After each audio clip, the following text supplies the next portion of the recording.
Lisboa, Lisboa, cidade que eu tenho um afeto imenso. Pela primeira vez estarei para palestrar. Falta pouco tempo, as vagas são limitadas. É numa palestra chamada Faz o Teu Melhor. Faz o Teu Melhor, afastar o risco da mediocridade. Impedir que a gente reduza nossa competência naquilo que fazemos. A gente se encontra, veja aqui, no link abaixo. Ali a gente consegue fazer a ponte.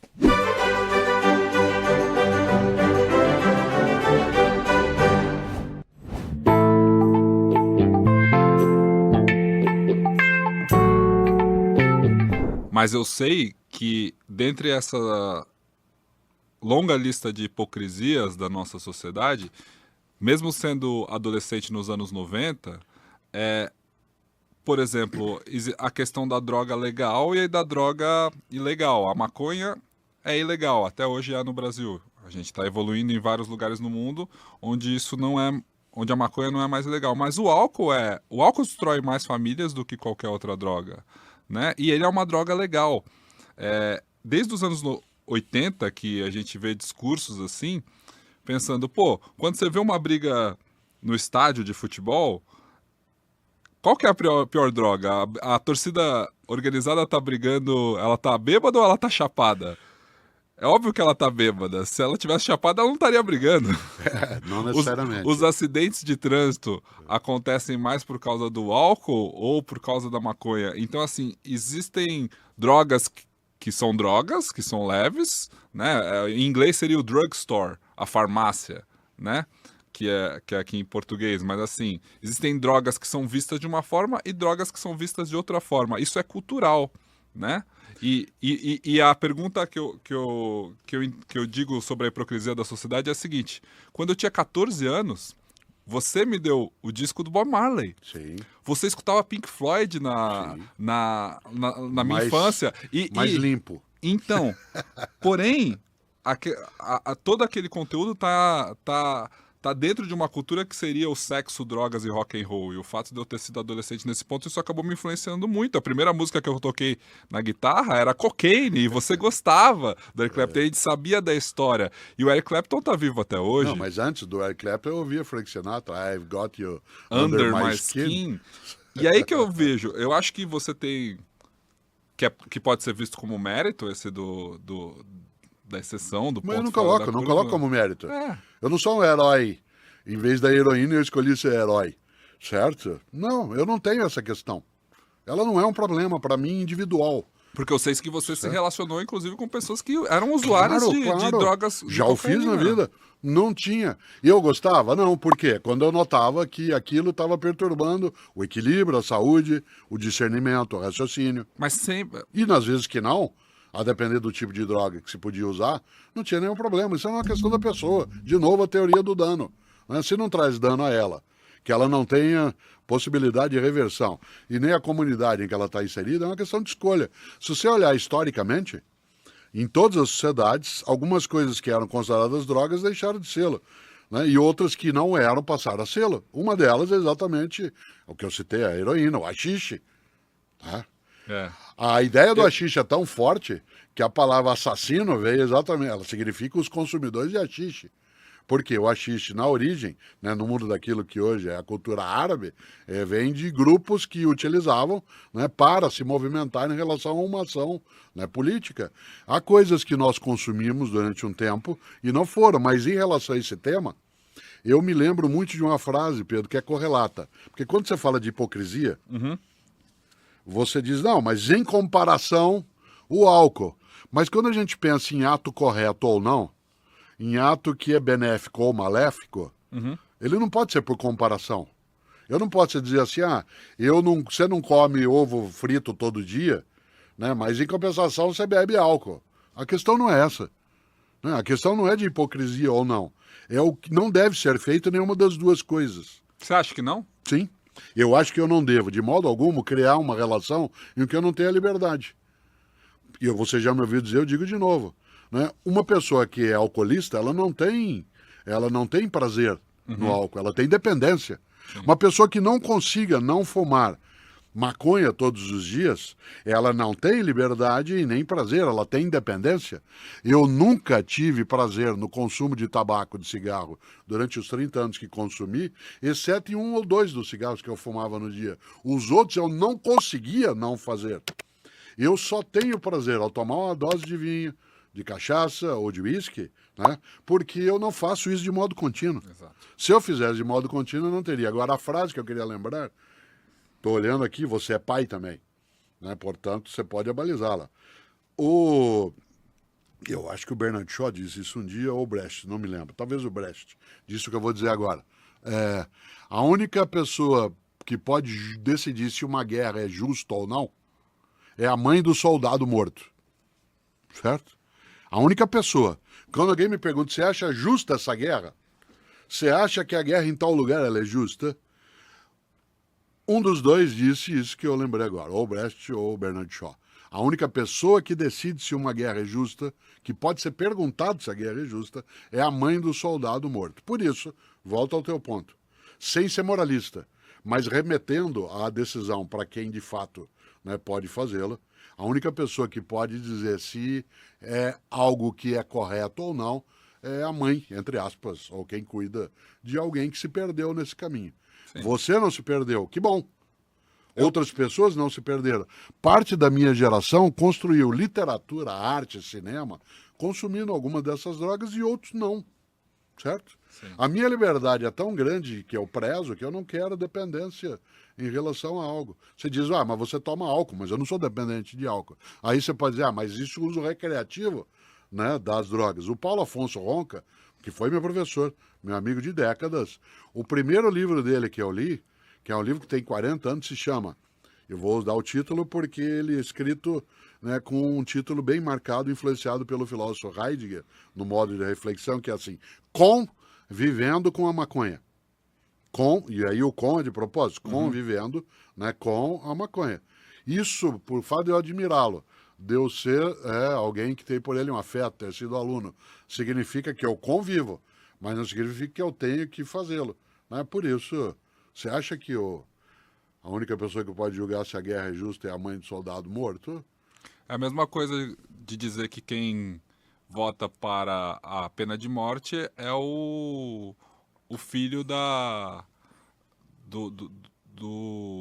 quer dizer, é o pai da criança assassinada ou do adolescente assassinado, é a mãe da vítima, né? Ou o irmão da vítima. Não é como sociedade, a gente tem que pensar de forma mais ampla e não individualizada. Então esse argumento eu acho que ele é menor nesse sentido, porque realmente, ao isolar uma família que sofre desse caos e os casos se proliferam, mas a gente não sabe porque existe essa sociedade secreta em que a gente não tem os dados corretos dos usuários recreativos de droga que tem toda essa jornada que eventualmente eu tive. Eventualmente eu sou um caso muito comum que simplesmente não é falado, né? De pessoa que teve uma experiência com drogas e depois isso foi parte da idade olhando jovem os adulta. dados estatísticos, se eles existem, você é regra ou exceção?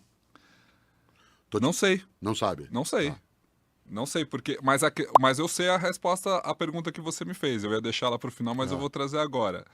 Que é também um ensinamento que veio de você, mas é de relacionar o consumo de drogas ou de álcool com momentos felizes. Com momentos de celebração. Não fazê-lo, né? Não. Ou fazê-lo. Fazê-lo só em momentos felizes. Não fazê-lo em momentos tristes. Não usar a droga como uma válvula de escape. Eu explico para você poder trabalhar a tua ideia. Eu, de fato, falei várias vezes na vida. Toda vez que você me encontrar bebendo uma cerveja, uma cachaça ou um vinho, é porque eu estou feliz. Isso. Isto é, bebida não é remédio. Portanto, se é para fazê-lo, é para comemorar e tem que ter alegria. Não é algo que me leve a tentar escapar por aí. Se existe uma explicação por eu não ter entrado por um caminho de dependência, é essa. É ter usado todas as drogas que eu citei e álcool dessa forma, relacionado a momentos felizes, a momentos de festa, a momentos de viagens, a momentos em que eu estava bem comigo mesmo, com os meus amigos, e aí sim usar. Não quando eu estava sozinho, triste, deprimido, pensando se eu devia ter tido uma outra trajetória na vida, assim, não nos momentos baixos, sempre nos momentos altos, nos momentos high, né? Eu acho que esse é o segredo. Mas eu também sei que isso tem muito a ver de pessoa para pessoa. Tem pessoas que são mais suscetíveis à dependência e outras que são menos. Porém, com a questão da legalização, tudo vira um pouco mal visto. Não era uma conversa que eu me sentiria confortável trazer É. para você enquanto isso acontecia. Sim, nem deveria. Fazer a parte da tua intimidade no dia a dia. E se você fosse não um adulto, como já era, em algumas situações, se você não fosse adulto, eu teria que me preocupar de acompanhar, como acompanhava, né? Como olhava assim as coisas, porque uma coisa é você me dizer, né, que você aos 14 anos de idade ou aos 15 teve acesso a uma droga que é mais leve em termos de impacto e dependência, outra coisa é você ter acesso a algo que produz, né, uma relação, né, de vício muito mais veloz, como é o caso do crack, Sim. certo? Nesse sentido, né, aliás, você foi criado numa geração que não tinha o crack ainda no cotidiano. Quando eu caminho, Acho que até tinha. não Na tinha. Cracolândia, não já tinha. existia Não tinha. Cracolândia, não? Anos 90? Não tinha. Não Ela era é tão dos anos intenso. 2000. Não. Nem o crack você tinha quase nos Não, lugares. mas 2000 eu tinha 20 anos, 17. Quando eu caminho hoje na cidade de São Paulo, onde moro, e eu passo pelas regiões, inclusive não tão distante de onde resido, né? E você vê pessoas de camadas sociais variadas caminhando como zumbis degradados. Eu tenho uma reflexão que vem na minha cabeça, que não é culpabilizar quem ali está apenas, porque a pessoa tem responsabilidade também pelo passo inicial, mas é pensar, e o pai e a mãe? O que fizeram quando o primeiro passo foi dado? Bom, não tinha o pai e a mãe, não tinha quem acompanhasse, mas se não tinha quem na comunidade acompanhou, ninguém, né? Isto é, essa pessoa ela é vítima da droga ou do abandono? Essa é uma outra questão. Aí eu volto a um pedaço do que você lembrou, né? É claro que quando eu lembro o número de vezes que você foi livre nos teus movimentos, assim como você, ao dizer agora, né, que eu não posso ter me resumido a 2 eventos, né, com o uso de maconha e de nenhuma outra droga que você trucava para ver se era verdade ou não. E eu estou dizendo que sim, né, que é verdade. É porque eu também, você poderia não saber e eu não precisaria te dizer. Inclusive porque como você sempre recusou o tabaco, né? Sempre se recusou o cigarro. Sim. Uma das coisas que eu conto sempre é que nos 30 anos que eu fui, né, fumante de cigarro, numa parte delas você era criança, você se recusava se eu dissesse assim, Pedro, vá até a banca de jornal aqui na esquina, compre cigarro. Eu não compro cigarro.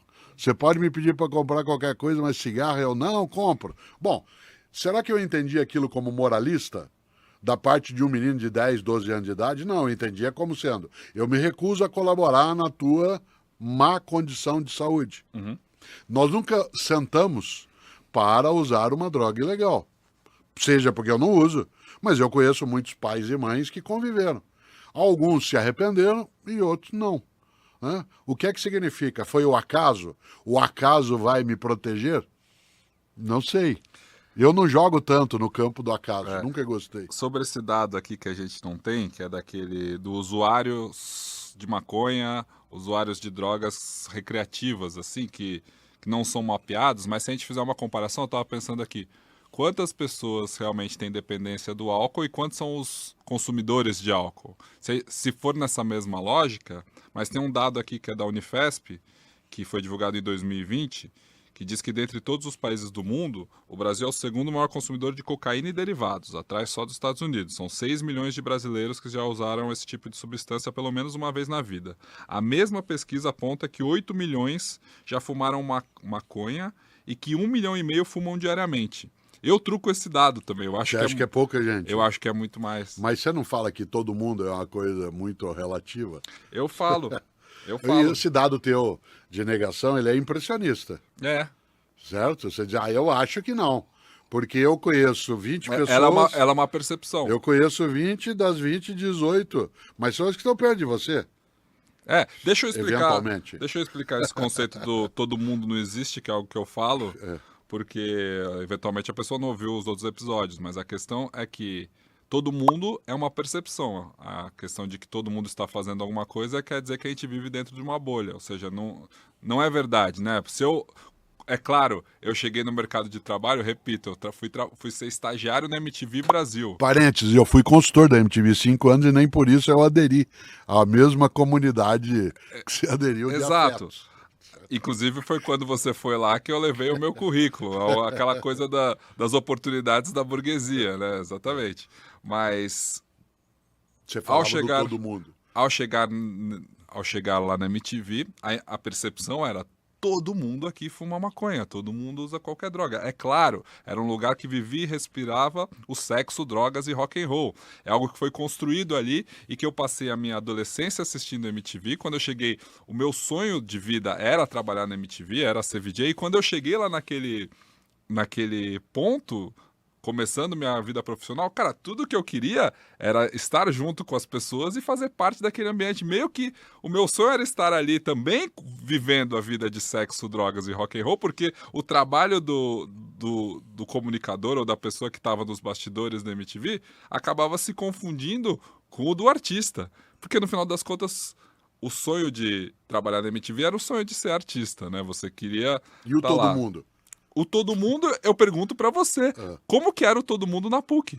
Então, todo mundo na PUC não era usuário de droga, porque era um lugar, a Pontifícia Universidade Católica de São Paulo, era um lugar em que uma parte das pessoas que consumia, por exemplo, maconha, podia fazê-lo sem que houvesse uma repressão tão direta. É necessário lembrar que isso se constrói durante uma ditadura no Brasil, a ditadura de 1964 a 85, e, portanto, qualquer forma de repressão, ela era entendida como sendo absolutamente parceira da ditadura. Isso significa que a ditadura moralista em várias coisas, ela chegava no campo da droga. Daí que a rebeldia, numa parte daquilo que se tinha, era o uso de barba, que eu tenho até hoje, há mais de 45 anos que eu não retiro a barba. Um dos modos de ser rebelde era o uso da barba, no caso masculino e no meu caso. E o segundo era o consumo, sim, né, da droga, sem que houvesse qualquer tipo de anteparo. Pois bem, no Todo Mundo Usa, eu não embarquei. Tanto que o primeiro disco que eu te dei, que você lembra agora, é Bob Marley, mas ele não morreu por conta desse uso. Diferentemente de Amy Winehouse, que eu nunca te dei disco, da Jane Joplin, do Jim Morrison, certo? Do Kurt Cobain. Mas escutava lá em casa. Escutava. E tal, e fazia Mas parte. eu não tive, por exemplo, você fala do Bob Marley, eu lembrei disso, né? Bob Marley fazia, mas ele morreu por causa de uma infecção no pé, né? O que é diferente da gente imaginar que ele desse um passo nessa Mas você direção. não me daria um disco de um artista que morreu por causa Daria, da claro, drogas? como daria. você curtiu Jenny Joplin, né? Claro. Cantando Summertime várias vezes. Senão mas seria não era essa a um questão. pensamento moralista dentro de um consumo de arte que Não, não, faz teria. sentido. É. Não teria, senão não leria Rousseau, né, que teve muitos filhos e os deixou. Eu teria dificuldade em lidar com Aristóteles, que era escravagista. Né? Não é essa a avaliação, a avaliação ela tem que ser contextual. Mas quando você fala, né, que há uma possibilidade, né, de dizer assim, será que você naquele ambiente, né, que era alguém que não tinha repressão, como é o caso da universidade na época, você que fazia? É que, no meu entender, e eu não quero que isso soe como heróico de novo, no meu entender, a rebeldia vinha de outros lugares. A minha rebeldia em relação a enfrentar, por exemplo, meus pais, a geração anterior, ela não veio nem no consumo de droga, nem no consumo de tabaco, nem no consumo de álcool.